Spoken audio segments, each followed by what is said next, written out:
श्री पंचमुख हनुमत् कवचम्।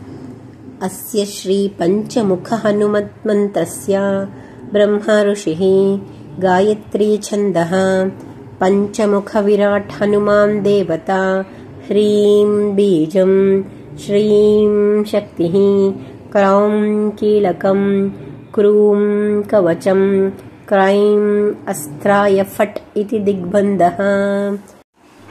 श्री गरुड उवाच अथ ध्यानं प्रवक्ष्यामि शृणु सर्वाङ्गसुन्दरे यत्कृतं देवदेवेन ध्यानं हनुमतः प्रियं पञ्चवक्त्रं महाभीमं त्रिपञ्च नयनैर्युतं बाहुर्भिर्दशर्भिर्युक्तं सर्वकामार्थसिद्धिदं पूर्वं तु वानरं वक्त्रं कोटिसूर्यसमप्रभं दंष्ट्राकराळवदनं भृगुटीकुटिलेक्षणम् असैव दक्षिणं वक्त्रं नारसिंहं महाद्भुतम् अत्युग्रतेजो वपुषं भीषणं भयनाशनं पश्चिमं गारुडं वक्त्रं वक्रतुण्डं महाबलं सर्वनागप्रशमनं विषभूतादिकृन्तनम् उत्तरं सौकरं वक्त्रं कृष्णं दीप्तं नभोपमं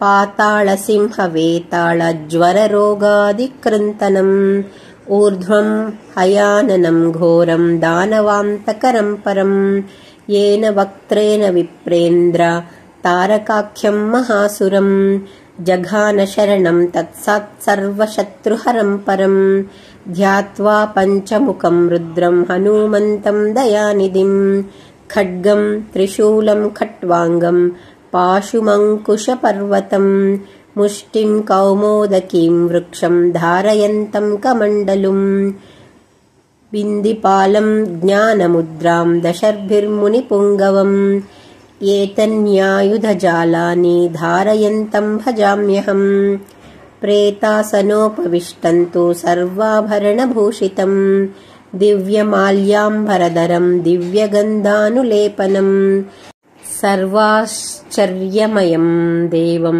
हनुमद्विश्वतोमुखं पञ्चास्यमच्युतमनेकविचित्रवर्णवक्त्रं शशाङ्खशिखरं कपिराजवर्यम् पीताम्बरादिमुकुटैरुपशोभिताङ्गं पिङ्गाक्षमाद्यमनिशं मनसा स्मरामि मर्कटेशं महोत्साहं सर्वशत्रुहरं परं शत्रुसंहर मां रक्षा श्रीमन्नापदमुद्धर हरिमर्कटमर्कटमन्त्रमिदं लिख्यति वामतले यदि नश्यति नश्यति शत्रुकुलं यदि मुञ्चति वामलता ॐ हरिमर्कटाय स्वाहा। ॐ नमो भगवते पञ्चवदनाय पूर्वकपिमुखाय सकलशत्रुसंहारकाय स्वाहा।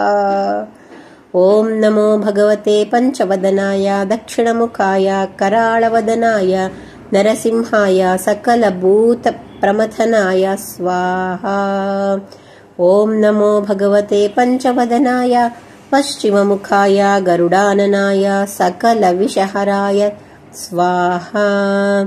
ॐ नमो भगवते पञ्चवदनाय उत्तरमुखाय आदिवराहाय सकलसम्पत्कराय स्वाहा।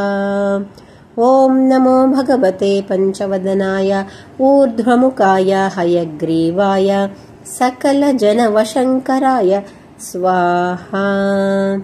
ॐ अस्य श्री पंचमुख हनुमत् मन्त्रस्य श्रीरामचन्द्र ऋषिः अनुष्ठुप् छन्दः पंचमुखवीर हनुमान् देवता हनुमान् इति बीजं वायुपुत्र इति शक्तिः अञ्जनीसुत इति कीलकं श्रीरामदूत हनुमत् प्रसादसिद्ध्यर्थे जपे विनियोगः इति ऋष्यादिकं विन्यसेत्।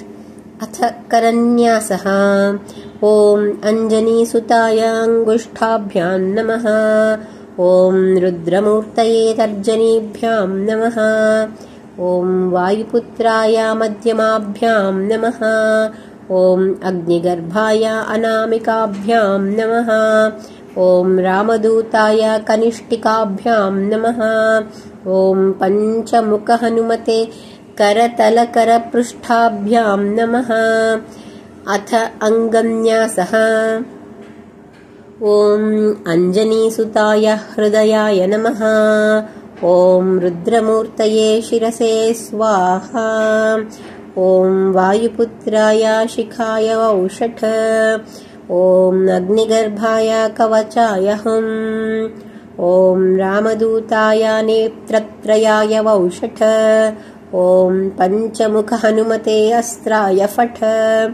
पञ्चमुखहनुमते स्वाहा इति दिग्बन्धः। अथ ध्यानम्। वन्दे वानरनारसिंहककराष्ट्रोडाश्ववक्त्रान्वितम् दिव्यालङ्करणम् त्रिपञ्चनयनम् देदीप्यमानम् ऋचा।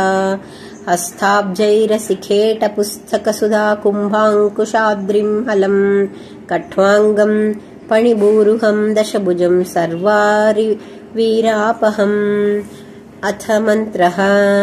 ॐ श्रीरामदूताय आञ्जनेयाय वायुपुत्राय महाबलपराक्रमाय सीतादुःखनिवारणाय लङ्कादहनकारणाय महाबलप्रचण्डाय फाल्गुनसखाय कोलाहलसकलब्रह्माण्डविश्वरूपाय सप्तसमुद्रनिर्लङ्घनाय पिङ्गळनयनाय अमितविक्रमाय सूर्यबिम्बफलसेवनाय दुष्टनिवारणाय दृष्टिनिरालङ्कृताय सञ्जीविनी सञ्जीवताङ्गदलक्ष्मणमहाकपिसैन्यप्राणदाय दशकण्ठविध्वंसनाय रामेष्ठाय महाफाल्गुनसखाय सीतासहितरामवरप्रदाय षट्प्रयोगागमपञ्चमुखवीरहनुमन्मन्त्रजपे विनियोगः।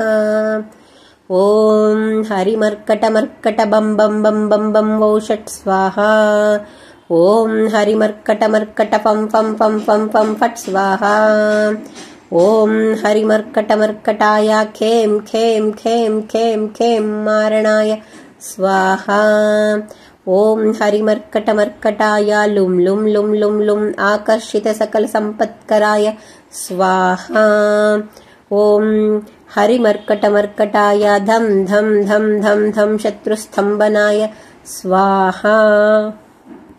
ॐ टं टं टं टं टं कूर्ममूर्तये पञ्चमुखवीरहनुमते परयन्त्रपरतन्त्रोच्चाटनाय स्वाहा।